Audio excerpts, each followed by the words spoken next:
Que feriez-vous si l'homme pour qui vous cuisinez, la star préférée des prêteurs sur gages américains, vous tendait une fiole de sang et vous disait « Mélangez-le avec ça. C'est à moi ». En 2017, j'étais le chef personnel de Rick Harrison. Et ce que j'ai vu, ce que j'ai cuisiné et ce qu'il m'a fait servir me hanteront pour le reste de ma vie. Tout a commencé avec une assiette.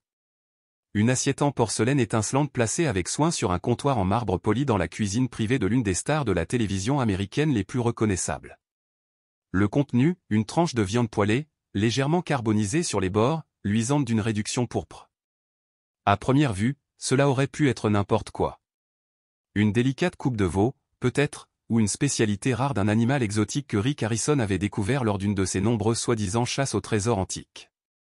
Mais ce qui m'a énervé, ce n'est pas le plaquage. Ce n'était même pas la texture curieuse de la viande, ni l'arôme cuivré qui s'accrochait à l'air comme un rideau mouillé. Non, c'est ce que Rick a dit quand je lui ai demandé ce que je cuisinais.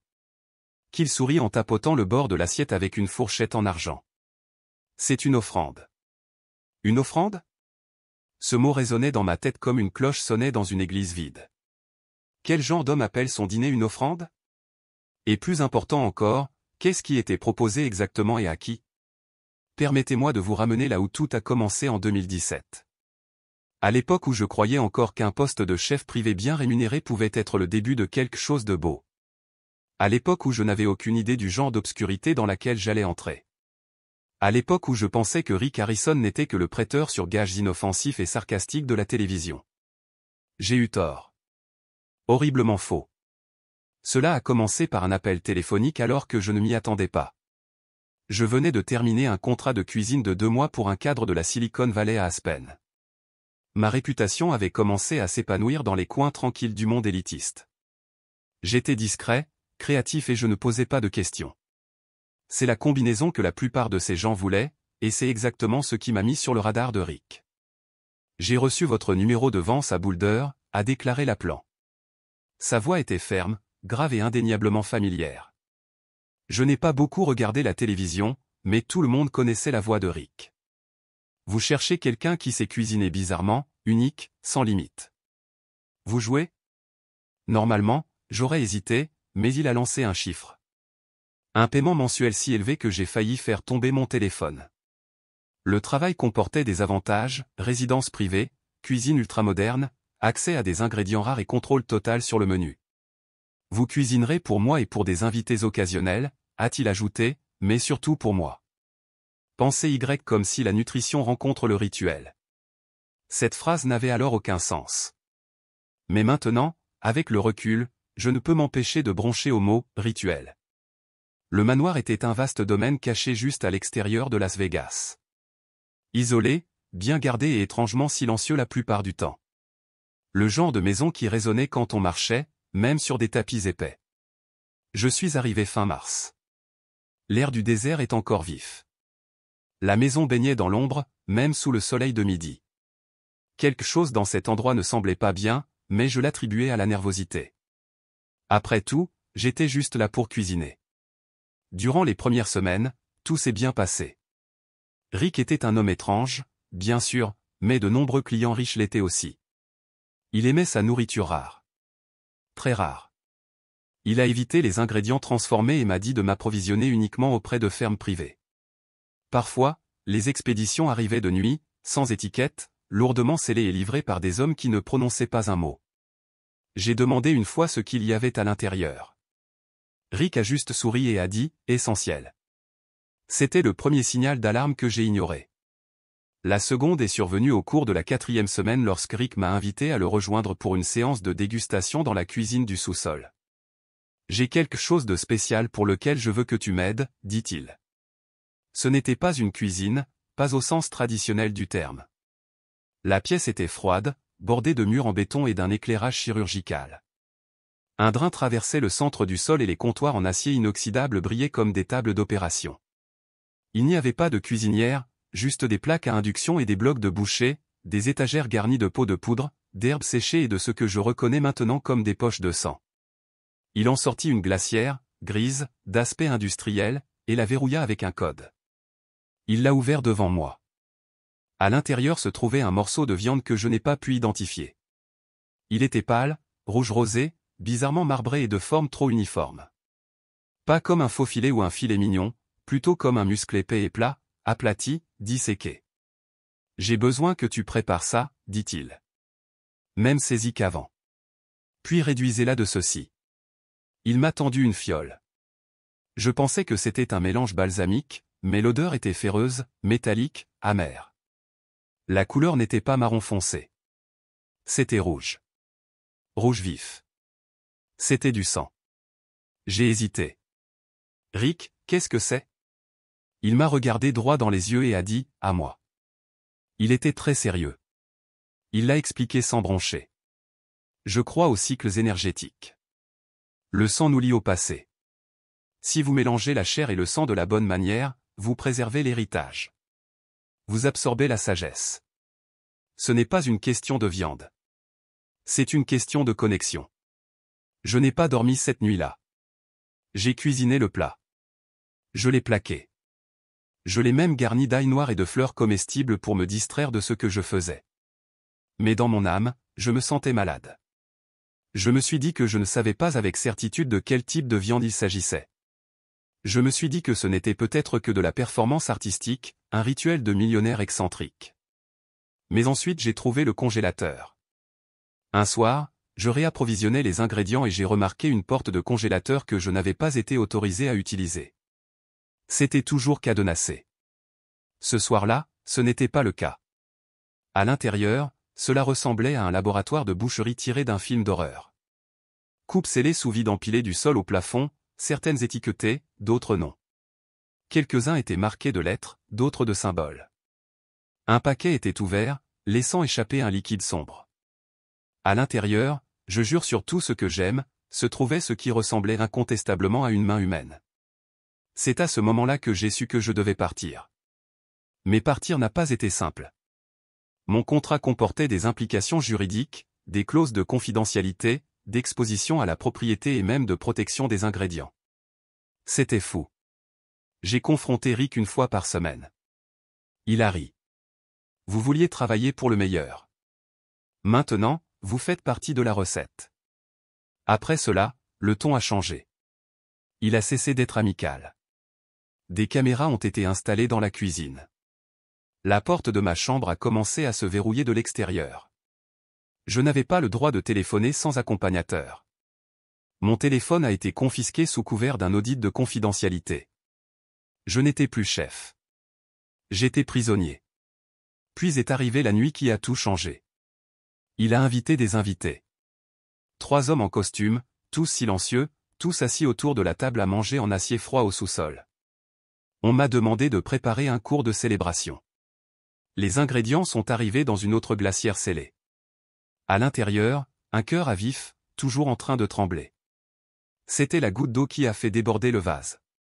J'ai simulé une maladie d'estomac, je me suis enfermé dans le garde-manger et je me suis faufilé par une porte de livraison arrière lorsque les gardes ont changé d'équipe. J'ai couru pieds nus dans le désert, couvert de sueur froide, et j'ai arrêté un camionneur sur la route 157. Je n'y suis jamais retourné. Depuis, j'ai vécu dans 3 États sous des noms différents. J'ai raconté cette histoire à des avocats, des journalistes et même aux forces de l'ordre. La plupart ne me croient pas. Certains ont trop peur pour s'impliquer. Un avocat a disparu après avoir visionné la séquence vidéo que j'avais enregistrée avec une caméra cachée. Mais aujourd'hui, j'ai décidé de m'exprimer publiquement, haut et fort, sans filtre. Parce que ce dont j'ai été témoin était plus que dérangeant. C'était mal. Et si Rick Harrison n'était qu'un acteur dans ce théâtre tordu, alors il est temps que le monde se demande, qui d'autre est assis à la table?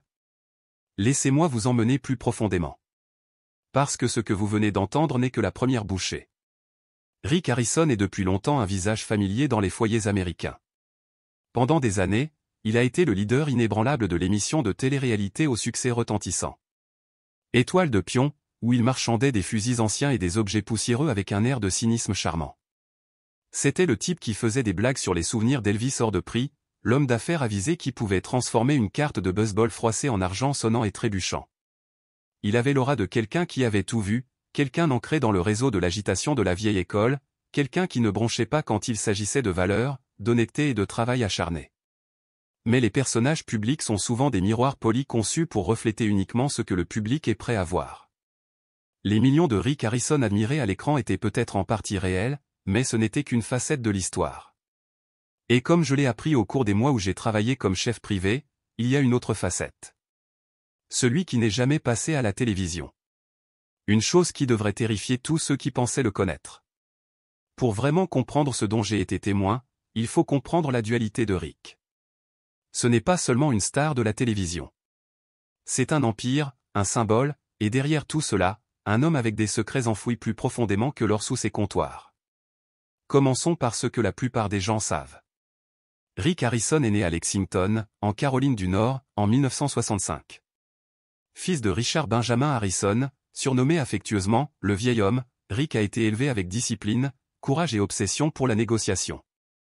Sa famille s'est finalement installée à Las Vegas où les Harrison ont ouvert le Gold and Silver Pawn Shop en 1989. Cela a commencé comme une modeste entreprise sur le Strip, mais grâce à l'agitation et à l'entêtement, elle s'est développée. En 2009, History Channel est venu frapper à la porte. Étoile de Pion est née, une série où l'histoire et le commerce se heurtent, avec Rick, son père, son fils Cory et le toujours maladroit Chinley. La série a explosé en popularité, attirant des millions de téléspectateurs et catapultant Rick vers une renommée inattendue. Soudain, il n'était plus seulement un prêteur sur gage. C'était une personnalité de la télévision, un mème, un homme d'affaires avec un cachet de parole à 6 chiffres. Mais avec la célébrité vient la distance. À mesure que sa présence à la télévision augmentait, la présence physique de Rick au magasin diminuait. Il a embauché des managers, des avocats et des couches de protection entre lui et le monde extérieur. C'est à cette époque que j'ai appris plus tard que son obsession de consommer l'héritage commençait à s'intensifier. Il y a eu des chuchotements avant mon arrivée. Des salariés qui partent brutalement, un turnover qui n'a pas fait la une des journaux. Un homme, un ancien agent de sécurité que j'ai brièvement rencontré, m'a dit autour d'un verre que Rick possédait un coffre-fort dont personne ne parlait et qu'il l'avait surpris une fois dans le sous-sol après des heures à chanter dans une langue qu'il ne reconnaissait pas. Je pensais que le gars était ivre. Maintenant, je n'en suis pas si sûr. Rick n'a jamais eu autant besoin des projecteurs que les projecteurs avaient besoin de lui. Hors caméra, il était plus calme, plus contemplatif. Il passait des heures en silence, arpentant sa maison ou feuilletant des journaux manuscrits remplis de symboles et de diagrammes. Lorsque je lui ai posé des questions pour la première fois, il m'a répondu qu'il s'agissait de cartes ancestrales. Chaque famille a ses secrets, dit-il.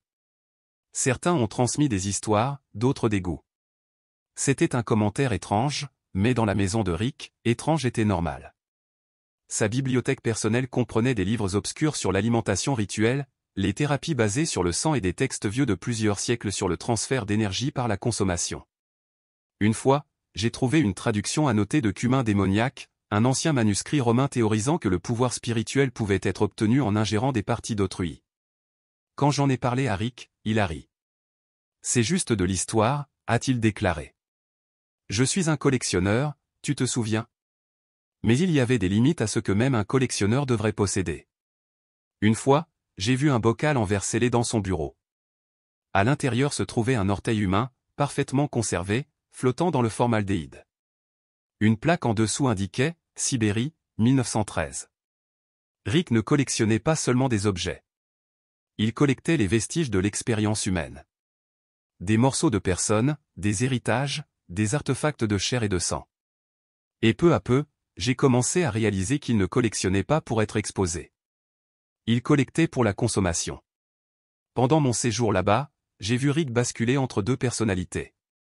À un moment donné, il était le type décontracté de Las Vegas, une bière à la main, racontant des blagues sur les erreurs des prêteurs sur gage. Le moment suivant, il était intense, chuchotant dans la cuisine ou méditant devant une statue d'obsidienne sculptée qu'il gardait cachée derrière une étagère. Il avait un hôtel physique littéral, installé dans une pièce secrète entre son bureau et la cave à vin. Il était entouré d'os, d'herbes et de bougies et décoré de ce qui ressemblait à des cheveux humains tordus en petits personnages. Je suis tombé dessus par hasard, pensant que c'était un garde-manger. Quand Rick m'a attrapé, il n'a pas crié.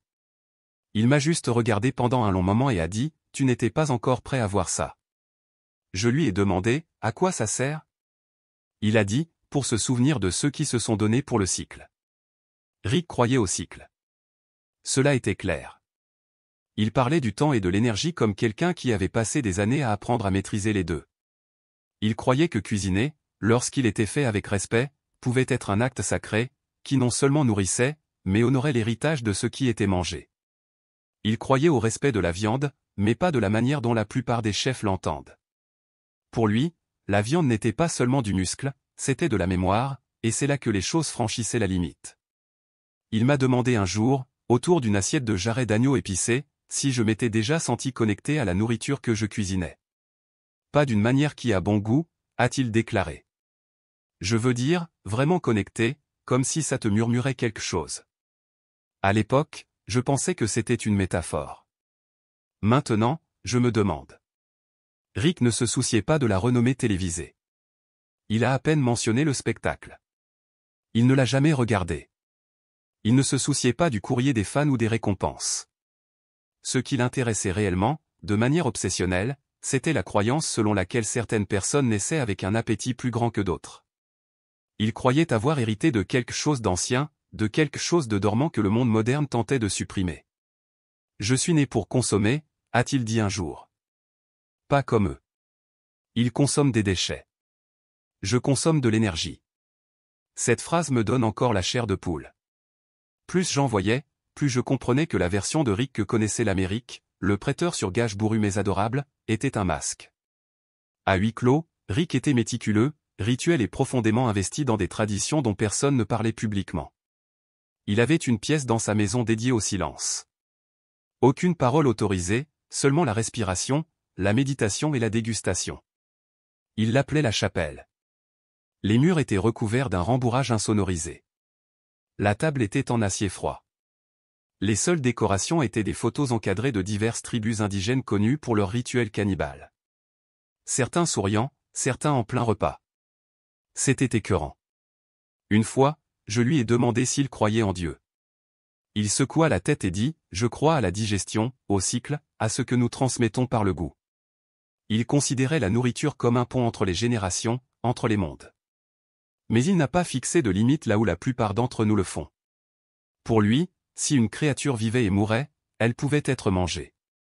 Et si une créature était aimée, crainte ou puissante, la manger signifiait hériter d'une partie de cette essence.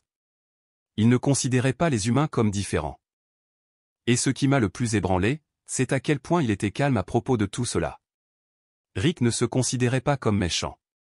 Il se considérait comme un élu, comme le gardien d'une vérité ancienne. Il parlait souvent de ceux qui ne méritaient pas d'être oubliés, que consommer quelqu'un était un hommage, une forme de préservation du monde. Rick Harrison est une marque, un homme d'affaires, un mème ambulant. Mais dans les coulisses, il est tout autre chose, quelque chose de bien plus dangereux. C'est un homme avec des rituels. Un homme qui ne croit pas seulement à manger pour vivre, mais aussi à manger pour se souvenir, à manger pour hériter. Il le cache bien. Il signe toujours des autographes, assiste à des événements et prend des selfies avec ses fans. Mais derrière ses yeux se cache un homme qui a goûté à quelque chose qu'aucun de nous ne devrait jamais goûter. Et le plus effrayant, c'est qu'il aimait ça. Je n'aurais jamais imaginé qu'accepter un emploi de chef privé serait la porte d'entrée vers un cauchemar éveillé. Si quelqu'un m'avait dit que quelques mois après avoir accepté ce qui semblait être un poste de rêve, je courais pieds nus à travers le désert, trempé de sueur et de peur, je l'aurais ri. Mais c'est exactement ce qui s'est passé. Le chemin vers ce moment ne s'est pas déroulé d'un seul coup. C'était un processus lent, pourrissant, se démêlant, comme de la viande laissée de côté trop longtemps. Et tout a commencé avec une offre d'emploi parfaitement rédigée qui promettait plus qu'un simple salaire. À l'époque, j'étais entre deux concerts. Mon nom commençait à circuler parmi le type de clients qui préféraient garder les choses privées. Des gens riches qui ne voulaient pas de chef avec des pages Instagram ou des tendances TikTok. Ils voulaient de l'habileté, de la discrétion, du silence. J'étais connu pour les trois. C'est ce qui m'a valu un appel téléphonique d'un intermédiaire qui s'est présenté uniquement sous le nom de Bryce. J'ai découvert plus tard que Bryce était l'un des fixateurs de longue date de Rick Harrison, un homme qui arrangeait, gérait et effaçait les choses dans les coulisses. Bryce n'a pas dit tout de suite qui était le client. Il m'a donné quelques lignes vagues sur une personne de haut niveau qui valorise la cuisine traditionnelle, quoi que cela signifie, mais une fois que j'ai entendu l'offre, 6 chiffres pour 3 mois, plus le contrôle total du logement et de la cuisine, je n'ai pas hésité. J'ai pris l'avion pour Las Vegas le week-end suivant. Le domaine n'était pas ce à quoi je m'attendais. Ce n'était pas Tapa accent grave-l'œil comme la plupart des maisons de célébrités de Las Vegas. Il se trouvait derrière une série de portes privées sur une colline isolée, à peine visible depuis la route. L'air sentait sec et électrique, le genre de calme qui vous donnait l'impression de pénétrer sur une terre sacrée. La première chose que j'ai remarquée en arrivant, c'est à quel point tout était calme. Il n'y avait pas de paysagiste, pas de personnel à l'entrée, pas de fête de bienvenue, juste un homme seul en costume noir debout près de la porte, tablette à la main. Il n'a pas parlé. Il m'a simplement fait signe d'entrer et m'a conduit dans un long couloir jusqu'à une salle d'attente qui ressemblait plus à une exposition de musée qu'à un intérieur de maison. Crâne et dôme de verre. Des cartes anciennes, un vieux livre enchaîné à un piédestal. L'air était chargé de quelque chose d'herbe et de fumée, comme de la sauge brûlée mélangée à de la pourriture. Je n'ai rencontré Rick Harrison que plus tard dans la soirée. Il est descendu du 2e étage pieds nus, vêtu de vêtements noirs amples et d'un collier de perles que je n'ai pas pu identifier. Sa voix était calme et directe. Il ne m'a pas posé de questions sur l'école culinaire ou les références. Au lieu de cela, il a demandé « Quelle est la chose la plus rare que vous ayez jamais cuisinée ?» Je lui ai donné une réponse prétentieuse à propos de yak braisé et de pintade au safran. Il hocha lentement la tête, puis dit quelque chose qui résonnerait dans mes oreilles pendant des semaines. Voyons comment vous gérez quelque chose qui avait un nom. Je pensais qu'il parlait d'un animal exotique, d'un mets délicat. Je ne savais pas qu'il était littéral. Ma première semaine de travail s'est bien déroulée. La cuisine était incroyable, entièrement personnalisée avec une chambre froide, un poste de boucherie et tous les outils haut de gamme dont je pouvais rêver. Rick mangeait seul la plupart des soirs, demandant des plats simples. Bouillon de moelle osseuse, tranche de foie cru au sel de l'Himalaya, coupe rare de bison. Tout devait être présenté avec précision. Il ne parlait pas pendant les repas. Il mangeait lentement, délibérément, comme s'il goûtait quelque chose de plus que de la nourriture. Il disparaissait parfois pendant des heures. À son retour, il sentait le fer et la fumée. Une fois, je l'ai vu revenir du sous-sol avec du sang sur les poignets. J'ai demandé s'il allait bien. Il a dit, le nettoyage a des conséquences néfastes. Je n'ai plus demandé. Le véritable changement a commencé dès la 2e semaine. J'ai reçu ma première boîte spéciale. Il est arrivé dans une caisse noire marquée uniquement d'un seau de cire. À l'intérieur se trouvaient plusieurs emballages scellés sous vide, tous sans étiquette. L'un d'eux était un morceau de chair que je n'ai pas pu identifier. Une autre était une fiole de liquide rouge foncé. Aucune notice, juste une note manuscrite sur parchemin. Cuisiné avec référence. J'ai interrogé Bryce à ce sujet. Il a seulement dit, ne remettez pas en question la source. Rendez-la simplement acceptable. J'aurais dû m'en aller à ce moment-là, mais l'argent était bon et la curiosité a du sens. Vous avez bien fait, dit-il. Tu le sentiras bientôt. Cette nuit-là, je n'ai pas pu dormir. Mon estomac se retourna. Mes rêves étaient pleins de visages hurlants et de silhouettes sombres rassemblées autour d'un feu. À mon réveil, j'ai trouvé un mot sur ma porte. Il disait, votre énergie s'éveille. Continuez. Je me suis dit que c'était une blague. Une sorte de rituel théâtral, une version tordue du cosplay d'un milliardaire. Mais chaque jour apportait de nouvelles horreurs. Rick a commencé à me demander de trouver des organes, de la langue, du cerveau et du cœur. Un jour, il a demandé la peau la plus douce possible. J'ai fait semblant de mal comprendre et je lui ai apporté de la viande de veau. Il m'a grondé sans élever la voix. Tu sais que ce n'est pas ce que je voulais dire. J'ai commencé à remarquer d'autres schémas étranges. Les colis arrivaient de nuit, portés par des hommes gantés.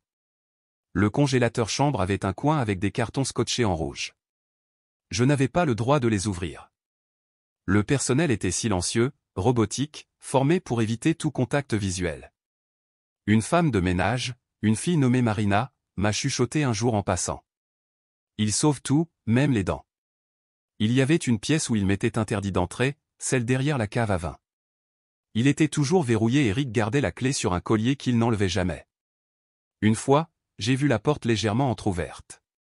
À l'intérieur, j'ai aperçu ce qui ressemblait à un cercle rituel fait de sel et d'os. Quand je l'ai mentionné, Rick ne l'a pas nié. Il a juste dit, cette pièce nous nourrit tous. De semaine en semaine, je suis devenu de plus en plus paranoïaque. Mon propre reflet semblait creux. J'ai commencé à perdre du poids malgré une alimentation régulière. J'avais des saignements de nez. Ma peau me démangeait. J'ai commencé à rêver dans des langues que je ne parlais pas. J'ai essayé d'appeler un ami. Mon téléphone manquait. Bryce m'a dit qu'il avait été confisqué pour la sécurité des clients. À la 6e semaine, je n'étais pas autorisé à quitter la propriété. L'excuse? Rick préfère que son équipe soit concentrée. Un mensonge. J'étais prisonnier. Mes journées étaient consacrées à cuisiner pour un homme qui croyait que la nourriture était un sacrement et que les gens en étaient la forme la plus élevée. Puis vint la nuit qui mit fin à tout. Rick est venu vers moi et m'a dit, « Ce soir, c'est la récolte. » Il m'a tendu une glacière et m'a dit, « C'est un cadeau sacré. Honorez-le. » À l'intérieur se trouvait un paquet emballé. Quand je l'ai déballé, j'ai laissé tomber le couteau. C'était indubitable. Une petite main délicate. Humain, celui d'un enfant. Je me suis figé. Ma vision s'est creusée. Mes genoux ont cédé. Je savais que je ne pouvais plus faire semblant. J'ai simulé la maladie. Je me suis enfui dans le couloir de livraison. J'ai rampé à travers un puits de maintenance. Je suis sorti d'un égout pluvial et j'ai couru comme un diable à travers le désert jusqu'à ce que je voie des phares. Un camion qui passait est venu me chercher. J'étais pieds nus, couvert de sang et de sueur, je pleurais si fort que je ne pouvais pas parler. Je ne suis jamais revenu. C'était la dernière nuit où j'ai vu Rick Harrison. Mais je n'ai jamais cessé de voir ce qu'il me faisait cuisiner. Je n'ai jamais cessé d'entendre sa voix, calme et fière, me dire que la chair porte la mémoire. Que lorsque nous mangeons les bonnes parties, nous devenons plus qu'humains. Ce qu'il faisait, ce n'était pas cuisiner. C'était un sacrement. C'était un blasphème. C'était un cauchemar qui portait un tablier. La nuit qui a tout changé a été plus froide que d'habitude à Las Vegas. Même au printemps, le désert apporte parfois un étrange froid après le coucher du soleil. Et cette nuit-là, cela s'est glissé dans le manoir comme un avertissement. L'air était lourd, saturé de quelque chose que je ne pouvais pas nommer. En partie encens, en partie pourriture, en partie fer. Il n'y avait pas de vent, pas de bruit, juste le craquement des poutres en bois au-dessus et le bourdonnement constant et sourd des machines tournant quelque part au fond des murs. Rick m'a convoqué à 21h36 exactement. Il était précis comme ça. Pas 9h30, pas 9h45.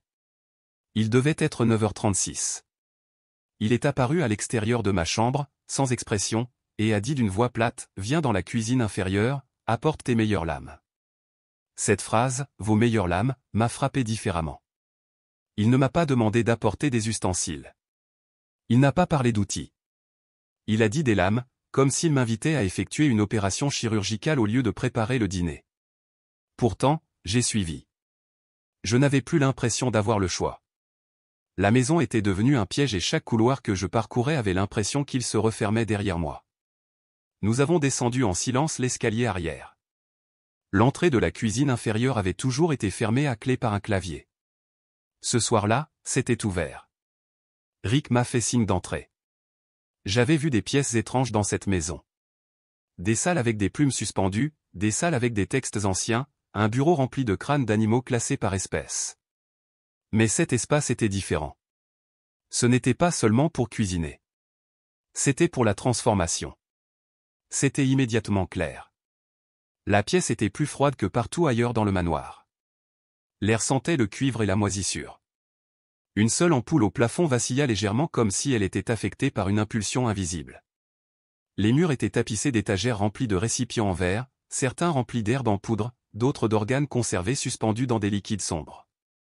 Dans le coin le plus éloigné se trouvait une table recouverte de tissu noir, et en son centre se trouvait un grand pot scellé rempli d'une épaisse substance rouge qui s'accrochait aux côtés comme de la mélasse.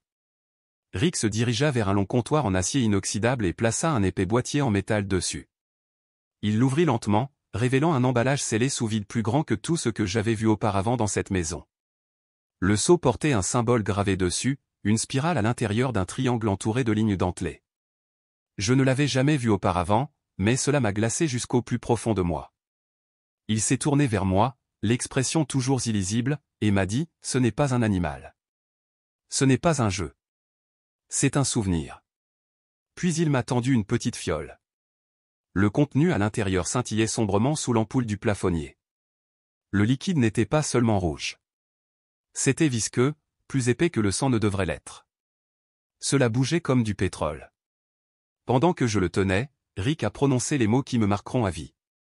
Mélangez-le avec ça. Il ne demandait pas. Il commandait. Qu'est-ce que c'est? Ai-je demandé, ma voix rauque. Il a répondu simplement. Le mien. J'ai cligné des yeux. Le vôtre? Mon sang? Il a précisé. Pris fraîchement. Ne le gaspillez pas. La viande, la fiole, la préparation, tout cela avait un air de rituel, pas de cuisine. Ce n'était pas une question de saveur. Il s'agissait de processus, de symbolisme, de pouvoir. Il m'a dit de le préparer simplement. Saisir la chair, garder le cœur saignant, réduire le sang avec de l'ail, du romarin et un peu de bouillon d'os. En manipulant le colis, j'ai réalisé quelque chose d'horrible. La texture ne ressemblait pas à celle du porc ou du bœuf. Ce n'était ni du veau ni de l'agneau. Il y avait une qualité humaine distincte. Le grain du muscle, la courbure de la dalle, cela ressemblait à une section de dos ou de cuisse. Et la taille, ça aurait pu venir d'un adulte. Je me suis figé. Rick l'a remarqué. Tu trembles, dit-il, amusé. Ne le fais pas. Ce soir, il s'agit de traverser. Mes mains étaient engourdies, mais je bougeais comme une machine. J'ai déballé le paquet et l'ai posé sur le comptoir en acier froid. Je me suis forcé à croire que c'était de la viande animale. C'était peut-être une farce tordue. C'était peut-être sa façon de tester mes limites. Mais au fond, je le savais. Le bruit de la saisie remplit la pièce lorsque la viande toucha la poêle chaude. Un panache de fumée s'élevait, épais et aigu, avec une odeur de fer brûlé. J'ai ajouté de l'huile, de l'ail, des herbes. Mon cœur battait à chaque pas. Ensuite j'ai versé le contenu du flacon dans une casserole. Il sifflait au contact de la chaleur, dégageant une odeur qui faillit me renverser. Rick inspira profondément. Sentez ça? C'est l'odeur du souvenir. J'avais envie de vomir. Au fur et à mesure que je réduisais le mélange, il s'épaississait en un glaçage sombre et sirupeux. Il s'accrochait à la cuillère en gouttes lentes et inquiétantes. Je l'ai mis à la cuillère dans l'assiette et j'ai posé la viande dessus. Rick s'avança, les yeux rivés sur le plat comme un homme fixant un autel. Il ne s'est pas assis pour manger. Il se tenait au-dessus de l'assiette, soulevait un couteau d'apparence cérémonielle et en coupait un seul morceau. Il le mit dans sa bouche et le mâcha les yeux fermés. Puis il se mit à fredonner. Le son était profond et rythmé, comme un chant. Il déplaça sa main en cercle lent et délibéré sur l'assiette, comme pour la bénir ou s'en nourrir. Après la troisième bouchée, il ouvrit les yeux et murmura « Je peux la sentir ». Je n'ai pas demandé ce qu'il voulait dire. Je ne voulais pas savoir, mais il l'a répété plus fort. Je peux la sentir. Il s'est tourné vers moi, les yeux brillants de quelque chose que je ne pouvais pas nommer, et m'a dit « Tu viens de cuisiner l'histoire ». Je restais là, paralysé. Mes jambes ne bougeaient pas. Mon estomac se tordit. Rick s'est dirigé vers moi et a posé sa main tachée de sang sur mon épaule. Tu fais partie du cycle maintenant. Puis, sans ajouter un mot, il quitta la pièce. Je me suis effondré au sol au moment où il est parti. J'ai séché jusqu'à ce que mes côtes me fassent mal. Mes mains tremblaient tellement que j'ai laissé tomber la casserole alors que j'essayais de la nettoyer. La réduction du sang a taché ma peau. Cela n'a pas complètement disparu, pas pendant des jours. Cette nuit-là, je me suis enfermé dans ma chambre et j'ai sangloté. Mais l'horreur ne s'est pas arrêtée là. Alors que j'étais au lit, la maison a craqué. J'ai entendu des pas devant ma porte. À un moment donné, la poignée de la porte a tourné lentement, quelqu'un testant la serrure. Je me recroquevillai, ne murmurant d'excuses à personne. Le matin, Rick agissait comme si de rien n'était. Il m'a accueilli avec un sourire. « Petit déjeuner ?» demanda-t-il avec désinvolture. « Quelque chose de léger aujourd'hui. » J'ai hoché la tête, engourdi. Le traumatisme de cette nuit a hanté chaque instant par la suite. J'ai commencé à voir la maison comme une entité vivante, quelque chose d'affamé et de vigilant. J'ai remis en question ma santé mentale, mais je savais ce que j'avais vu, ce que j'avais fait, ce que j'avais servi. Ce n'était pas un repas. C'était un rituel. Et j'étais le prêtre. Le pire? J'avais obéi. J'avais suivi les instructions. J'avais complété le droit. Parce que dans cet endroit, entouré de folie et de manipulation, dire non ne semblait pas être une option. Mon instinct de survie avait détourné ma moralité. J'ai fait ce qu'il fallait pour passer la nuit. Mais à quel prix? Quelque chose en moi s'est brisé. Ce soir-là, j'ai arrêté de dormir. J'ai commencé à entendre des murmures doux et inintelligibles. C'était à la limite de la perception. J'ai aperçu des ombres qui se déplaçaient dans le sens inverse de la lumière. Mon reflet clignait parfois de manière désynchronisée. La maison me changeait. Ou peut-être que cet acte m'avait changé. Quoi qu'il en soit, je n'étais plus la même personne. La nuit rituelle a marqué un tournant. Après cela, j'ai su que je devais partir. Il ne s'agissait plus de terminer un contrat. Il s'agissait de survivre à quelque chose d'ancien, quelque chose qui utilisait la chair et le sang non pas comme moyen de subsistance, mais comme passerelle. Cette nuit-là ne concernait pas seulement les convictions de Rick. C'était une cérémonie destinée à m'entraîner complètement dans son monde, à me rendre complice, à tester jusqu'où j'irais. Et je suis allé trop loin. Je suis devenu quelque chose que je n'aurais jamais imaginé pouvoir être, un participant volontaire à l'horreur. Maintenant, je vis avec cette vérité et elle me hante. Après la nuit rituelle, il n'y avait plus aucun retour en arrière. Quelque chose avait changé dans l'atmosphère, dans mon esprit, même dans la façon dont les murs du manoir semblaient se resserrer davantage. Mais la question qui me tourmentait plus que toute autre chose n'était pas ce que j'avais cuisiné. Je soupçonnais déjà le pire. C'était qui? Qui Rick Harrison m'a-t-il remis enveloppé dans du plastique et scellé d'un étrange symbole? Qui avais-je saisi, arrosé et plaqué sous une lumière fluorescente vacillante? Cette question est devenue mon obsession. Le matin après le rituel, je me suis réveillé dans le silence, une sorte de silence suffocant. Même les logiciels habituels des systèmes de sécurité et le bourdonnement des générateurs du sous-sol semblaient sourds, comme si toute la maison avait été endormie. Je me dirigeais vers la cuisine, évitant tout contact visuel avec les caméras que je remarquais maintenant pointées vers chaque point d'entrée. J'ai commencé ma routine matinale, bougeant comme un fantôme à travers les mouvements. Fruits tranchés, tisane. Rick n'est jamais apparu. Les gardes non plus. Le personnel, s'il était toujours là, restait invisible. Puis vint le mot, glissé sous ma porte en début d'après-midi. Une enveloppe anonyme, du simple parchemin, mais le même étrange symbole en spirale gravé dans la cire. La note à l'intérieur était brève. Repos. L'énergie persistera. Ne le remettez pas en question. Ce n'était pas signé. C'était la goutte d'eau qui a fait déborder le vase. J'avais vu et fait des choses qu'aucun être humain ne devrait jamais être obligé de porter. Mais maintenant j'en avais la confirmation, quelqu'un quelque part était mort à cause de ce repas. Eric avait délibérément enfoui la vérité sous des énigmes. Je devais savoir. Je devais découvrir quelle chair j'avais cuisinée. Et c'est ainsi que j'ai commencé mon enquête discrète. La maison était immense, une véritable enceinte, et remplie de plus de pièces verrouillées que je ne pouvais en compter. Je savais que je ne pouvais pas franchir les portes ou affronter Rick directement. Pas encore. J'ai donc commencé petit. J'ai regardé. J'ai écouté. J'ai suivi les rythmes de la maison, quelle lumière s'allumait la nuit, quelles pièces restaient fermées. J'ai noté quand les livraisons arrivaient, qui les prenait et où elles étaient stockées. Pendant des jours, j'ai fait semblant de me conformer tout en cherchant tranquillement des réponses. Le 5e soir, je me suis faufilé dans le couloir de service qui menait derrière le congélateur principal. On m'avait toujours dit de ne pas m'en approcher, mais j'avais remarqué quelque chose d'étrange. Chaque fois que Rick recevait une de ses livraisons tard dans la nuit, ce couloir bourdonnait. Un profond grondement mécanique comme si quelque chose était en cours de traitement. L'arrière du congélateur avait un panneau séparé, une entrée cachée camouflée par des carreaux muraux. Il n'était pas verrouillé, juste scellé avec une fine bande magnétique, comme s'il était destiné à garder le froid plutôt qu'à empêcher les gens d'entrer. À l'intérieur, j'ai découvert ce qui ne peut être décrit que comme une boucherie cachée. Ce n'est pas une boucherie ordinaire. Cet endroit était chirurgical. Des tables en acier inoxydable, des crochets, des chariots avec des sacs mortuaires et une liste laminée et accrochée au mur. Il y avait des noms dessus, pas des aliments, des noms. Certains avaient été barrés. Certains portaient des initiales. d'autres étaient à côté de rendez-vous. Je n'en ai reconnu aucun, mais un nom n'a pas été barré. C'était manuscrit. Femelle.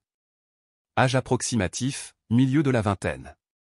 À côté, à l'encre rouge, le cycle préservé commence le 27 mars. C'était la date exacte du repas rituel. J'ai regardé le nom. Mon estomac s'est retourné. J'ai senti la bile monter dans ma gorge. Elle s'appelait Cara. Pas de nom de famille, juste Cara. Je n'ai pas dormi cette nuit-là. Je ne pouvais pas. Je me suis assis par terre dans ma chambre, gardant en tête l'image de cette liste. Cara, la vingtaine. Elle avait été quelqu'un, une fille, une amie, peut-être même une mère. Elle avait eu des souvenirs, des rêves, des peurs, et maintenant elle était partie, réduite à un repas, dévoré sous couvert d'une ancienne tradition, et je l'avais cuisinée. Le lendemain matin, j'ai parcouru le domaine sans but, à la recherche d'autres panneaux. Chaque couloir semblait maudit. Chaque statue semblait regarder. Puis, dans l'une des anciennes bibliothèques, caché derrière un faux dossier dans une bibliothèque, j'ai trouvé un classeur relié en cuir étiqueté Essence Lock. Il était rempli de dates, de rituels et d'accords de repas. Chaque page documentait le plat servi, les ingrédients utilisés et, horriblement, la personne consommée. Certains noms étaient codés, d'autres étaient précis. Beaucoup incluaient des notes comme une forte saveur de chagrin ou un regret subtil. Cela se lisait comme un journal de dégustation de vin traversé d'un cri de guerre. Je suis passé à la dernière entrée. L'écriture était incontestablement celle de Rick. 327e wagon, flanc inférieur, poêlé avec de l'ail, du romarin et de la réduction. Énergie calme, mélancolique, mes anciennes sensations de nettoyage. C'était tout. J'ai laissé tomber le livre. Mes mains tremblaient. Ce n'était plus une théorie, ce n'était plus un soupçon. Rick avait non seulement tué ou fait tuer cette fille, mais il avait également écrit sur elle comme un mélange d'épices. Et c'était moi qui l'avais amené à l'assiette. La question est passée de qui à combien. Je me souviens des autres colis scellés, des flacons, des caisses anonymes livrées en pleine nuit. Chacun aurait pu contenir quelqu'un d'autre, quelqu'un comme Cara. Je me suis souvenu des blagues de Rick sur le service de l'histoire et la consommation de la mémoire. Ce n'étaient pas des métaphores. C'était son évangile tordu. Je suis devenu obsédé. Je devais savoir d'où venaient les corps, qui les fournissait, qui d'autres étaient impliqués. Alors, j'ai suivi le prochain camion de livraison. C'était une camionnette noire avec des vitres teintées et sans plaque d'immatriculation. Il est arrivé juste après minuit le 6e jour. Je me suis faufilé par une sortie latérale et je l'ai suivi dans une voiturette de golf volée depuis le garage de la propriété. Ce n'était pas idéal, mais c'était tout ce que j'avais. La camionnette n'est pas allée loin. À seulement 10 minutes à l'ouest, il s'est arrêté dans un entrepôt quelconque, l'un des dizaines d'autres dans un parc industriel abandonné. Aucun panneau, aucun ouvrier, juste une porte sécurisée par un scanner biométrique.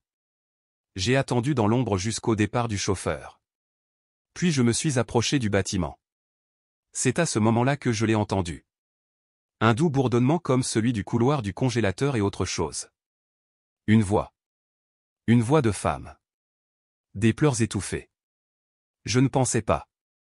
J'ai juste couru, mais je n'ai jamais réussi à atteindre la porte.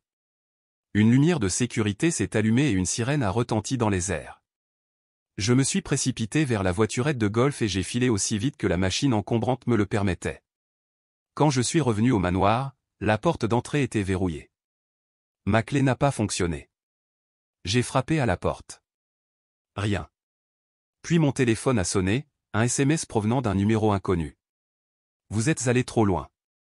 Cette nuit-là, j'ai dormi dans le hangar derrière la serre. Mes mains étaient couvertes d'ampoules à force de serrer le volant. Mon esprit s'est emballé. Il savait que je savais. Le lendemain matin, la porte était à nouveau déverrouillée. Le petit déjeuner était servi. Rick était assis à table, toujours aussi calme. Il leva les yeux de son journal et dit « La curiosité est une belle chose, mais elle peut vous dévorer vivant. » Puis il sourit. J'ai hoché la tête, faisant semblant de comprendre. Mais à l'intérieur, je préparais déjà mon évasion. Cara n'était qu'une parmi tant d'autres. Il y avait tout un système en place, une chaîne d'approvisionnement. Des victimes choisies, étiquetées, livrées, consommées. Et j'étais au centre de tout cela. Le chef calme et bien élevé qui veillait à ce que le feu soit chaud et la présentation propre. J'entends encore son nom dans mon sommeil. Kara. Elle est devenue le visage de tous les anonymes. Je ne sais pas d'où elle vient. Je ne sais pas comment Rick l'a trouvée ni quelle méthode malsaine il a utilisée pour le justifier, mais je le sais. Elle était réelle. Elle avait une vie et j'ai aidé à l'effacer. Au moment où j'ai découvert la pièce secrète, j'avais déjà accepté le fait que j'étais piégé dans quelque chose de bien plus grand, de bien plus sombre que ce que j'avais imaginé. J'avais vu la chair se transformer en nourriture. J'avais lu des journaux documentant les vies consommées. J'avais goûté au rituel à contre-cœur, indirectement, mais néanmoins entièrement. Pourtant, même avec tout ce que j'avais vu, rien ne m'avait préparé à ce qui se trouvait sous le manoir de Rick Harrison. La maison n'était pas seulement un sanctuaire de secrets. Il a été construit autour d'un seul. Et ce secret vivait sous terre. L'entrée n'était pas celle à laquelle on s'attendait. Pas derrière une étagère ou caché sous un rocher. Non, c'était dans un placard de stockage sec à côté de la cave à vin, une pièce dans laquelle j'étais passé 100 fois et à laquelle je n'avais jamais réfléchi à 2 fois. La poignée ne tournait pas de manière conventionnelle. Mais une nuit, dans un accès de désespoir, j'ai secoué la jauge de température sur le flanc du vendeur et le verrou s'est déclenché. Au début, je pensais avoir déclenché un placard de maintenance. Mais alors que la porte s'ouvrait en grinçant, un courant d'air froid m'a frappé le visage, non pas le froid artificiel de la réfrigération, mais le genre de froid que l'on ressent dans des endroits oubliés par le temps, des endroits qui n'étaient pas censés être trouvés. Le couloir était étroit, à peine plus large que mes épaules, et bordé d'épaisses pierres noires. Les murs semblaient absorber le bruit. Et plus j'avançais, plus le monde d'en haut devenait lointain. Pas d'interrupteur, pas de capteur, juste des bougies vacillantes tous les quelques mètres, comme si elles sortaient d'une crypte médiévale.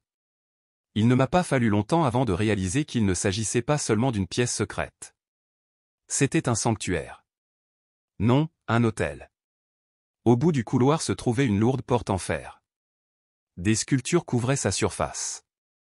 Des spirales, des symboles d'animaux, des runes que je n'ai pas pu identifier. Au centre de la porte se trouvait une empreinte de main. Du sang frais étalé dessus, pas complètement séché. Ma poitrine se serra. J'ai placé ma paume à côté, sans toucher, juste en comparant, et j'ai senti mon pouls battre. Je n'avais pas la clé. Je me suis retourné pour partir, le cœur battant, et j'ai repéré un petit évan grillé sur le mur de gauche. Je me suis accroupi et j'ai regardé à l'intérieur. Derrière c'était une autre chambre. Et dans cette chambre, je l'ai vu. Le tableau. Une immense plaque d'obsidienne polie comme du verre gravé de centaines de petits noms. Autour de la table se trouvaient des chaînes, de véritables attaches, boulonnées au sol, tachées de quelque chose de sombre. Un drain se trouvait au centre, entouré de carreaux à rayures rouges. L'odeur qui sortait de la bouche d'aération était inoubliable. Un mélange de cuivre, de soufre et de vieux sang. Le genre de parfum qui s'accroche à votre âme. Mais ce n'était pas seulement la table. C'était ce qui l'entourait.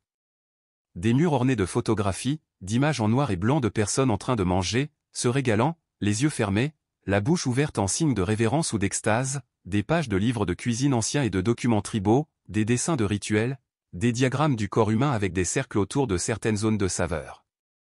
Au-dessus de tout cela, pendait comme une couronne au-dessus de l'autel, une tapisserie cousue à la main.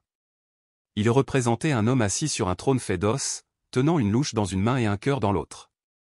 Autour de lui se trouvaient des fidèles, agenouillés, la bouche ouverte, attendant d'être nourris. C'était Rick, pas une ressemblance, pas un effort d'imagination. C'était lui jusqu'à la barbe, la posture, les yeux froids. Il était le centre de tout. Au moment où j'ai vu ça, quelque chose en moi s'est craqué. J'ai trébuché en arrière depuis la bouche d'aération, avec des hauts le cœur. J'ai essayé de crier, mais aucun son n'est sorti. Mon corps a refusé. Mon instinct me criait de courir, mais mes jambes bougeaient comme de la mélasse. Je me suis frayé un chemin hors du couloir et suis retourné à la cave à vin, haletant, trempé de sueur froide. Cette nuit-là, je n'ai pas dormi. Je n'ai même pas cligné des yeux. Chaque ombre est devenue une menace. Chaque craquement du manoir était un murmure venant d'en bas. Le lendemain, Rick s'est comporté normalement, a demandé du canard grillé et a complimenté l'assaisonnement. Mais quand j'ai apporté l'assiette à sa table, il m'a regardé droit dans les yeux et m'a dit « La porte t'a vu ». J'ai laissé tomber l'assiette.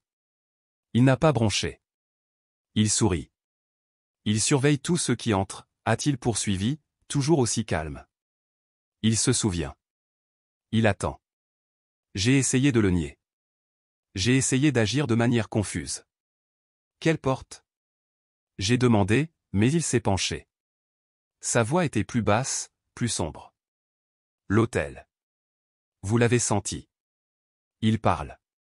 Si vous écoutez bientôt, vous comprendrez pourquoi c'est important. J'ai quitté la pièce en tremblant. Il ne m'a pas arrêté. À partir de ce moment, la maison semblait différente. Ou peut-être que c'était moi qui avais changé. Les lumières semblaient plus faibles, l'air plus lourd. J'ai encore moins remarqué le personnel. Parfois, je me demandais s'ils étaient réels, si j'avais imaginé Marina et son avertissement murmuré, si j'étais seul dans cette maison avec seulement Rick et les échos de ceux qui l'avaient précédé. Les jours passèrent, peut-être les semaines. J'ai arrêté de suivre. Mais de temps en temps, je sentais l'attraction, la main invisible me ramenant vers ce couloir, vers la porte de fer et l'hôtel au-delà. Et un jour, j'ai cédé. C'était la tempête. Une averse rare dans le désert. Le tonnerre ébranla les fondations et des éclairs éclatèrent contre la vitre. Je me glissai dans la cave, mais pas silencieux, et retournai vers le passage secret. Cette fois, la porte était déverrouillée. À l'intérieur, la salle de l'hôtel était éclairée, des bougies vacillantes projetant des ombres qui dansaient comme des esprits. Et au centre, sur la table d'obsidienne, se trouvait un nouveau nom fraîchement gravé. Kara, mon cœur s'est arrêté.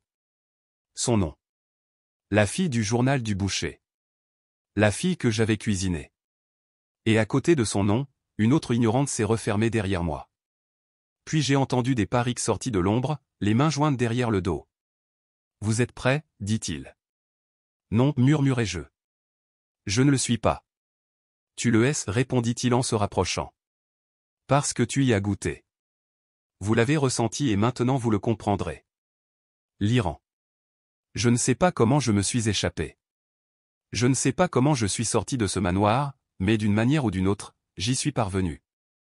Rampant dans l'obscurité, à travers les tunnels et la terre, jusqu'à atteindre la limite de la propriété, j'ai fait du stop pendant des heures, à moitié fou de peur. Mais j'ai réussi à m'en sortir. La salle de l'hôtel me hante toujours.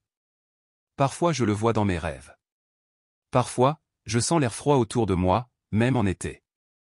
Parfois, j'entends des chants, le bourdonnement grave et rythmé de voix remerciant pour un repas que personne ne devrait jamais préparer. J'ai découvert la vérité de Rick Harrison. C'est enterré sous son manoir, gravé dans l'obsidienne, marqué avec du sang. Et personne ne me croira si je ne raconte pas toute l'histoire. Après avoir fui le manoir de Rick Harrison, ma vie n'est pas revenue à la normale. En fait, la normalité a complètement cessé d'exister. Le sommeil ne venait que par périodes brèves et torturées. Mon appétit a disparu. Chaque fois que j'entrais dans une cuisine, j'avais l'impression de profaner quelque chose de sacré. J'avais touché quelque chose d'ancien, je l'avais cuisiné, je l'avais servi. J'avais entendu des chuchotements dans les couloirs de pierre et vu des noms gravés dans le sang, et je ne pouvais pas oublier. Plus important encore, je ne pouvais pas l'expliquer seul. J'avais besoin de réponses, pas seulement sur Rick, mais aussi sur les croyances plus profondes qui semblaient le guider. Il y avait trop de rituels dans tout ce qu'il faisait pour que cela puisse être le fantasme d'un seul homme. Trop de cohérence dans les symboles, la structure, le langage. J'ai commencé à me demander s'il suivait quelque chose de plus ancien, quelque chose enraciné dans une histoire oubliée. Pour commencer à comprendre cela, j'ai contacté quelqu'un que j'avais rencontré il y a des années alors que j'organisais un séminaire privé d'anthropologie au Nouveau-Mexique. Son nom était le Dr Lee Varnum, une universitaire connue pour ses travaux sur les pratiques religieuses anciennes et leurs intersections avec les droits culinaires. Je lui ai dit que je devais parler d'une affaire privée. Je n'ai pas mentionné le nom de Rick, seulement que j'étais entré en contact avec quelqu'un se livrant à des pratiques culinaires rituelles impliquant des restes humains. Elle n'a pas bronché. Nous nous sommes rencontrés dans un café tranquille niché entre les ruelles d'Albuquerque. Quand j'ai commencé à lui parler des symboles, des rituels, des noms gravés dans l'obsidienne, son visage est devenu pâle, non pas d'incrédulité, mais de reconnaissance. Il y a des histoires, dit-elle, cachées en marge de l'histoire. Des histoires sur des sociétés, pour la plupart petites et secrètes, qui croyait que manger la chair des autres n'était pas seulement une subsistance, mais un salut. Elle sortit de son cartable un cahier relié en cuir usé. À l'intérieur se trouvaient des photocopies de textes anciens, des croquis issus de fouilles archéologiques et des passages traduits de dialectes oubliés depuis longtemps. Un en particulier m'a arrêté net. C'était un extrait de l'histoire orale d'une ancienne tribu sibérienne. Le conte décrivait un homme connu uniquement sous le nom de mangeur de mémoire, une figure spirituelle qui, en période de perte, consommait la chair du défunt afin de préserver son essence. La tribu croyait que les émotions, les souvenirs et même les talents pouvaient être absorbés de cette façon. Cela n'a jamais été courant, a déclaré Lee. Mais ce n'était pas non plus isolé. On en trouve des variations à travers le temps et les continents. Elle m'a montré d'autres messages, des prêtrisses qui accomplissaient des rituels impliquant le cœur et le sang des guerriers, des sociétés secrètes d'Afrique de l'Ouest qui utilisaient les rites du sang comme moyen de transmettre le pouvoir ancestral.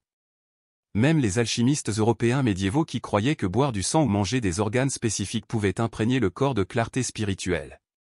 Et puis est venu celui qui m'a le plus frappé, le culte de la succession. On n'écrit pas grand-chose à leur sujet. Ils auraient existé dans l'Europe de l'Est au XVIe siècle. Petits, nomades, connus pour le commerce d'objets et de viandes rares. Mais selon un manuscrit traduit, ils croyaient en un concept appelé fromage de chair, le cycle de la chair. L'idée était que les élus du destin étaient destinés à consommer et à ne faire qu'un avec leurs prédécesseurs. Ce culte croyait que la connaissance ne pouvait être préservée que par la digestion. Manger une personne, en particulier quelqu'un de sage ou de puissant, signifiait absorber son héritage et s'assurer qu'il ne disparaisse pas du monde. C'était plus que spirituel. C'était un système, une lignée rituelle. Ils tenaient des registres, des noms, des dates, des repas. Ils transmettaient des recettes comme des textes sacrés. Ils ont même eu une prière qui correspondait presque mot pour mot à quelque chose que j'ai entendu Rick murmurer une fois lors d'une de ses séances de méditation, « Laissez ce qui vit à nouveau en moi. Que ce qui était connu soit à moi. » Ça a cliqué. Rick n'improvisait pas. Il reconstituait tout ce que j'avais vu dans cette maison, sa salle d'hôtel. Les réductions du sang, l'obsession de la mémoire et de l'héritage, faisaient partie d'un système de croyances plus ancien que la plupart des religions modernes. Et d'une manière ou d'une autre, il l'avait trouvé. Ou peut-être qu'il l'avait trouvé. Le docteur Varnum a mentionné une théorie controversée parmi les anthropologues marginaux selon laquelle certaines familles, généralement riches et isolées de la société, auraient conservé secrètement des versions de ces rites. Elle les appelait des convives de la lignée, des hommes et des femmes qui croyaient que leur pouvoir n'était pas hérité de l'argent ou de la terre mais de l'ingestion rituelle des autres. Ces familles opéraient dans l'ombre, entretenant ce qu'elle appelait des cultes au sein des dynasties. Ce qui est effrayant, dit-elle, c'est que nous ne savons pas combien d'entre eux existent encore. Je lui ai parlé du classeur que j'avais trouvé dans le bureau de Rick, des serrures à essence, des noms, des plats, des réactions. Elle acquiesça sombrement. Cela vient tout droit du culte de la succession. Il croyait que l'état émotionnel de la personne consommée affectait l'énergie transmise. Le regret n'avait pas le même goût que la rage. L'amour était rare, considéré comme sacré. Soudain, les phrases du journal de bord de Rick prirent un sens horrible. Forte saveur de chagrin. Mélancolie tranquille. Ressentiment non résolu. Il goûtait aux gens, pas seulement à leur chair, mais à leurs histoires, leurs souffrances, leurs âmes. J'ai demandé au docteur Varnum comment une personne tombait sur quelque chose comme ça. Sa réponse m'a glacé. Ils ne trébuchent pas, ils sont choisis, généralement par lignée ou par découverte. Et une fois qu'ils ont commencé, ils ne s'arrêtent pas. Nous avons ensuite parlé des symboles. La spirale à l'intérieur d'un triangle, les lignes irrégulières, l'empreinte de sang. Elle a trouvé des références à des inscriptions similaires dans d'anciens sanctuaires baltes et dans quelques tablettes découvertes dans le nord de la Mongolie. La spirale, dit-elle, représentait le retour du soi. Les triangles symbolisent la trinité chair, corps, mémoire et intention. Les lignes irrégulières étaient utilisées pour décrire l'interruption, la douleur de la mort, qui pouvait être guérie par la renaissance à l'intérieur du mangeur. Je lui ai montré un croquis que j'avais fait de la salle de l'hôtel avec le nom inscrit sur la dalle d'obsidienne. C'est une table d'héritage, dit-elle sans hésitation. Seuls les membres de haut rang y mangent. Si votre nom figure dessus, cela signifie qu'il croit qu'une partie de vous sera reportée. J'avais envie de vomir. Elle m'a averti de faire attention, car si Rick suivait ses rites, il n'agissait pas simplement par obsession. Il faisait partie de quelque chose de plus grand. Je sors de notre réunion secouée, serrant dans mes bras la poignée de photocopies qu'elle m'a offerte comme des reliques. Pour la première fois, j'ai réalisé la gravité de ce sur quoi j'étais tombé. Rick Harrison n'était pas un homme malade et isolé jouant avec la mort. Il faisait partie d'une lignée de ténèbres héritées, une lignée qui se nourrissait de l'illusion du progrès tout en étant ancrée dans des rituels enfouis sous des millénaires de poussière et de sang. J'ai commencé à voir sa vie sous un nouvel angle. Son obsession des antiquités, son désir de préserver le passé, son besoin de goûter à la mémoire. Tout cela s'alignait sur l'idéologie des cultes anciens. Pour lui, l'histoire n'était pas destinée à être étudiée. Il était censé être consommé littéralement. Même son prêteur sur gage semblait désormais suspect. Les objets rares, les armes anciennes, les bizarreries historiques, n'étaient-ils que des objets commerciaux? Où étaient-ils les ingrédients d'un rituel plus grandiose? Et qu'en est-il de son réseau? Il n'opérait pas seul. Les livraisons, l'entrepôt, les invités anonymes, l'avocat qui a disparu après avoir vu mon témoignage. C'était un système, une lignée cachée transmise par le sang, les os et les chuchotements. J'ai commencé à croire ce que le docteur Varnum avait laissé entendre, à savoir que ce n'était pas la folie d'un seul homme. C'était une fin héritée, transmise de bouche en bouche au fil des siècles. Il s'était adapté, avait survécu, s'était enveloppé de pouvoir, d'argent et de contrats télévisés. Mais ses racines étaient un cannibalisme ancien. Pas par faim, mais par héritage, et j'étais au centre de cette histoire. Le pire, c'est qu'il savait que je l'avais fait. Après ma rencontre avec le docteur Varnam, tout a commencé à s'accélérer. C'était comme si quelqu'un avait appuyé sur l'interrupteur. La paranoïa qui avait commencé comme un léger bourdonnement au fond de mon esprit retentissait maintenant comme une sirène. Je n'avais plus seulement peur. J'ai été pourchassé. Chaque bruit à l'extérieur de mon appartement me faisait geler. Chaque voiture qui passait 2 fois me faisait regarder par-dessus mon épaule. Et puis est arrivée l'enveloppe en papier craft. Il est arrivé sans adresse de retour, glissé sous ma porte à un moment donné alors que je sortais faire l'épicerie. L'enveloppe n'était pas épaisse, mais ce qu'elle contenait semblait lourde, presque comme si elle avait sa propre gravité. À l'intérieur se trouvait une seule feuille de papier avec une phrase dactylographiée, « Vous ne voulez pas pousser cela plus loin ». Pas de signature, pas de symbole, juste cette ligne. Au début, je pensais qu'il s'agissait d'une tactique alarmiste et d'un avertissement anonyme. Mais en fouillant le reste de l'enveloppe, j'ai trouvé une deuxième feuille. Celui-ci contenait 2 éléments. Un reçu de virement bancaire indiquant $50 000 déposés sur un compte bancaire que je n'avais pas touché depuis plus de 4 ans. Un contrat intitulé « Dissolution mutuelle de responsabilité et accord de confidentialité ». C'était légal. Profondément légal. Le genre de texte juridique qui prend des semaines à rédiger par des équipes d'avocats en chaussures blanches. Ce n'était pas seulement une non-divulgation.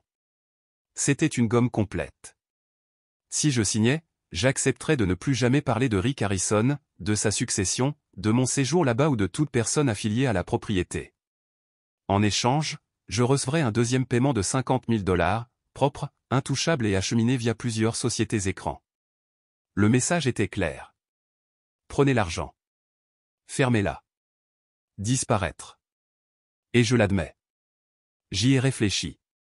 J'avais trop vu, trop appris, et je ne savais plus à qui je pouvais faire confiance.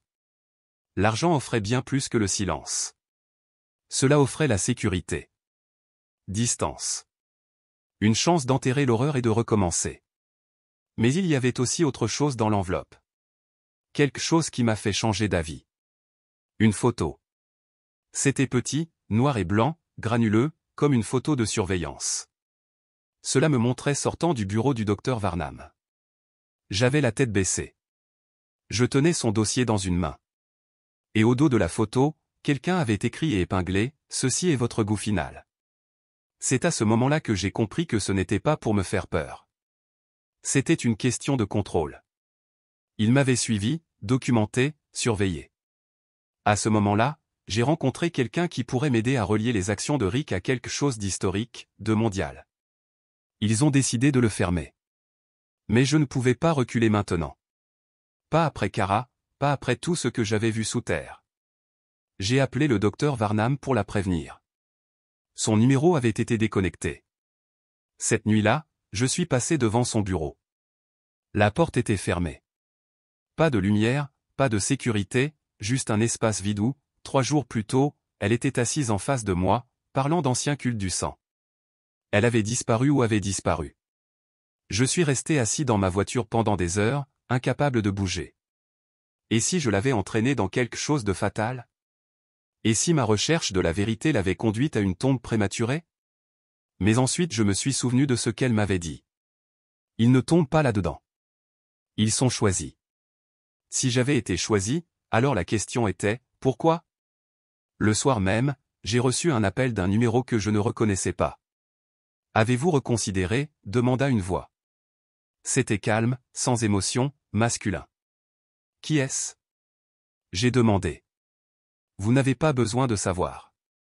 Tout ce que vous devez comprendre, c'est que cette histoire se termine de 2 manières, enterrée avec vos mots ou enterrée avec votre corps. Je n'ai rien dit. Nous avons des gens dans chaque ville, dans chaque tribunal, dans chaque banque, même dans les médias. Vous racontez votre histoire et cela devient une théorie du complot, une dépression nerveuse, une hallucination. Vous acceptez son offre et vous disparaissez avec tout ce dont vous avez besoin pour vivre confortablement le reste de votre vie. J'ai raccroché. 2 minutes plus tard, j'ai reçu un SMS. C'était une photo de la maison de mon enfance. La légende disait, les souvenirs sont aussi de la viande. Cette nuit-là, j'ai fait un sac et je me suis enfui. Au cours des semaines suivantes, j'ai déménagé de motel en motel. En espèces seulement. J'ai utilisé des téléphones à graveur. J'ai abandonné ma voiture. J'ai même changé d'apparence, rasé ma barbe, teint mes cheveux, abandonné mes vêtements. Partout où j'allais, je les sentais regarder. Mais ce qui me faisait continuer, c'était une seule pensée. Si je signais ce document, je ferais partie de la machine. Je rejoindrais les rangs des silencieux, des enterrés, des effacés.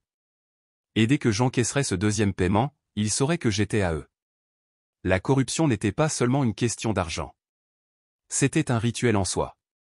C'était leur façon de me faire entrer dans le giron. Non pas en tant que croyant, mais en tant que complice.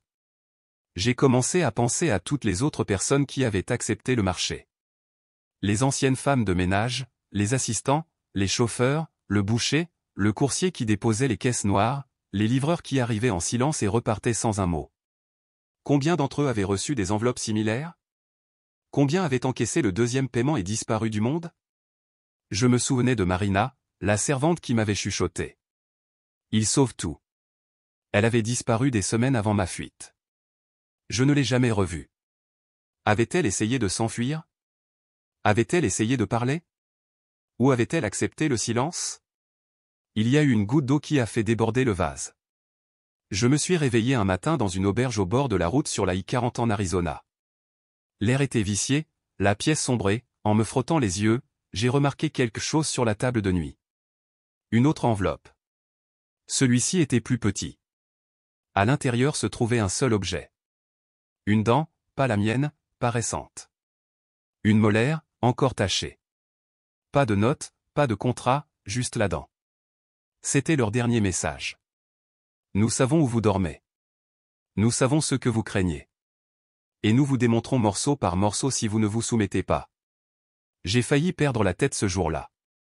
J'ai arpenté la pièce pendant des heures, transpirant, marmonnant, me griffant la peau.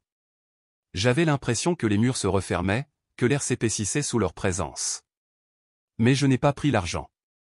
Je n'ai pas signé parce que si je le faisais, je ne pourrais jamais vivre avec moi-même. J'étais devenu témoin de quelque chose d'ancien, de sombre, de quelque chose qui ne devrait pas exister dans ce monde. Et mon silence serait une complicité. Alors, j'ai choisi de parler. J'ai choisi de fuir, de me cacher, de survivre, mais de ne jamais oublier. Les pots de vin n'ont pas cessé. Je reçois encore parfois des offres via des messages anonymes. Nommez votre prix. La liberté vient avec le silence. Nous sommes généreux envers les fidèles. Mais chaque fois que je me souviens de Cara, de l'hôtel, du nom gravé à côté du mien, du drain au centre de la table, je me souviens que certaines choses valent plus que de l'argent. Comme la vérité, comme la mémoire, comme la justice pour les oublier. Pendant des semaines, j'ai vécu isolé, constamment à bout de nerfs, survivant grâce à la peur et aux fragments de connaissances que j'avais rassemblés. Mais rien ne m'a préparé au poids de la suite. Jusque-là, j'étais le seul, à ma connaissance, à parler de ce qui s'était passé à l'intérieur du manoir de Rick Harrison. Je pensais que j'étais seul, piégé dans ma propre expérience terrifiante, sans personne pour corroborer ce que j'avais vu, entendu et cuisiné. Et puis, dans une chambre froide de motel près d'une station-service dans l'Utah, mon téléphone portable a sonné. La voix à l'autre bout du fil était douce, urgente et indéniablement familière. « C'est Marina », murmura-t-elle. Je me suis figé. Marina avait été la seule personne à l'intérieur du manoir à m'avoir montré ne serait-ce qu'un soupçon d'humanité. Une petite femme aux cheveux noirs de jais et à la peau olive.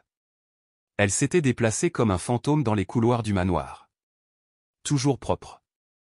Quand elle a disparu, j'ai craint le pire. J'ai supposé qu'elle avait été réduite au silence ou consumée. Et maintenant, elle m'appelait depuis un numéro jetable, la voix tremblante. « Je n'ai pas longtemps, dit-elle. Ils m'ont déjà trouvé une fois. J'ai dû changer de nom, mais j'ai vu ton nom dans les papiers du contrat sur la table. J'ai dû te le dire. Que as-tu vu ? J'ai demandé. Il y eut un silence sur la ligne pendant quelques secondes, puis elle inspira brusquement. Vous souvenez-vous du sous-sol ? La pièce au-delà du congélateur de plein pied. Oui, dis-je. L'hôtel.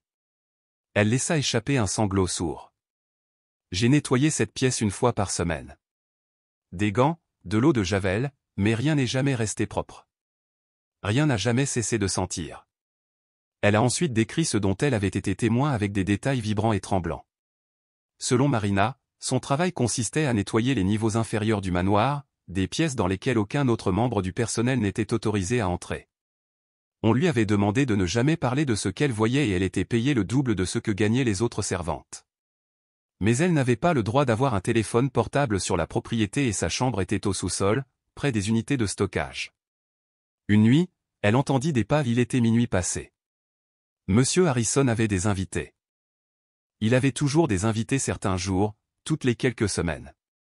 Ils arrivaient dans des voitures noires, aux vitres teintées. Personne n'a jamais parlé. Personne n'a ri. Elle fit une longue pause, puis reprit. J'ai entendu des chants, bas, lents, comme une prière, puis j'ai entendu des cris. Elle a dit qu'elle s'était glissée vers le conduit de ventilation qui reliait le couloir à la salle de l'hôtel. Ce qu'elle a décrit correspondait exactement à ce que j'avais vu. La table en obsidienne, les chaînes, le drain, les photos. Mais elle m'a dit quelque chose que je n'avais pas encore découvert. Il y avait des symboles au plafond, dit-elle, peints de sang, frais, encore dégoulinants. Je l'ai vu debout au-dessus de la table, buvant dans un calice. Sa voix se brisa à nouveau. C'était rouge, épais, pas du vin. Elle a affirmé que ce qui s'est passé ensuite l'a marqué à jamais. L'un des hommes à table, a-t-elle dit, il a sorti quelque chose d'un sac, une poupée d'enfant, et il l'a posée par terre à côté du drain. Rick a marché dessus, l'a brisée. Puis il a ri comme si c'était une blague. J'étais sans voix. Ma gorge se serra et je pouvais à peine former des mots. Pourquoi n'as-tu pas couru ? J'ai finalement demandé. Je l'ai fait, dit-elle. Mais pas assez tôt. Marina m'a dit qu'une semaine plus tard, elle avait tenté de quitter le manoir. Elle a emballé ses affaires et s'est faufilée par la porte arrière, mais avant d'avoir parcouru 1,5 km sur la route du désert, un SUV noir est apparu derrière elle. 2 hommes sont sortis, l'ont battue et l'ont reconduite. Ils n'ont pas parlé, a-t-elle déclaré. Ils m'ont juste montré une photo de ma sœur et ils m'ont dit, la prochaine fois, nous la prendrons à la place. Elle est donc restée 3 mois supplémentaires à nettoyer le sang, à blanchir les os, à essuyer les bols rituels et à essayer d'effacer les noms d'une table qui n'a jamais cessé de saigner jusqu'au jour, a-t-elle déclaré. Rick a fait une erreur. Il a laissé la clé dans le congélateur sur un crochet. Il la portait toujours autour du cou, mais ce jour-là, elle était juste accrochée là. Je l'ai prise. J'en ai fait une copie. J'ai caché l'original là où il l'avait laissé. Puis j'ai attendu. Elle a attendu une nuit que Rick parte pour une conférence au Texas. La maison étant presque vide, elle s'est faufilée dans la salle de l'hôtel, non pas pour nettoyer, mais pour documenter. J'ai pris des photos, murmura-t-elle. De la table, les noms ? Les livres ? Même un des sacs ? Sacs ? J'ai demandé. Des corps ? Elle a répondu, ils étaient empilés dans la chambre froide comme de la viande, étiquetée avec des lettres et des âges. Marina a déclaré qu'elle avait tout téléchargé sur une clé USB et l'avait envoyé par courrier à une boîte postale qu'elle avait louée sous un faux nom à Los Angeles. Mais lorsqu'elle revint à la maison, les choses avaient changé. Ma chambre a été saccagée, mes vêtements ont disparu, mon lit dépouillé. Une note sur mon oreiller disait « La purification commence par le feu ». C'est la nuit où elle s'est véritablement enfuie. Elle a tenté sa chance lors d'un orage et a éteint les lumières du périmètre et s'est glissée par un tunnel latéral utilisé par la maintenance pendant les rénovations. J'ai couru des kilomètres, a-t-elle déclaré. J'ai trouvé un camionneur dans une station-service et lui ai dit que je fuyais une secte. Il m'a cru, m'a donné de l'argent et m'a emmené à Flagstaff. Depuis, elle se cachait. Et la clé USB? J'ai demandé. Il y eut un autre long silence. Il est toujours là, a-t-elle déclaré. P.O. Box 72 113 sous le nom de Sable. Je n'y suis jamais retourné. J'avais trop peur. Je pensais que si je le réclamais, il me retrouverait. Je lui ai promis que je l'aurais. Elle m'a dit une dernière chose avant que la ligne ne soit coupée. Il se nourrit de bien plus que de chair, murmura-t-elle. Il se nourrit de peur. Il se nourrit d'héritage. C'est pourquoi il garde leur nom. C'est pourquoi il rit quand nous pleurons. Cela le fait se sentir éternel. Puis la ligne est tombée en panne. J'ai essayé de rappeler. Aucune réponse. Je ne sais toujours pas où elle est, si elle est en vie, s'ils l'ont trouvée. Mais je sais une chose avec certitude. Elle était réelle. Sa peur était réelle. Son histoire correspondait à la mienne et sa voix confirmait ce que je craignais déjà. Que Rick Harrison n'agissait pas seul ni dans la confusion. Il agissait avec clarté, avec détermination et avec conviction. Il y en avait d'autres. Il y a eu des victimes. Il y a eu des témoins, mais ils ont été réduits au silence, menacés, achetés ou effacés. Marina s'est échappée comme moi. Mais la survie n'est pas la même chose que la liberté. Pas quand le monde pense que tu es fou. Pas quand l'homme au centre de tout cela sourit encore à la télévision, se serrant la main, signant des autographes, se faisant passer pour un homme d'affaires inoffensif. Le témoignage de Marina est gravé dans ma mémoire. Et le pire, c'est qu'elle ne m'a même pas tout dit. Elle n'avait pas le temps.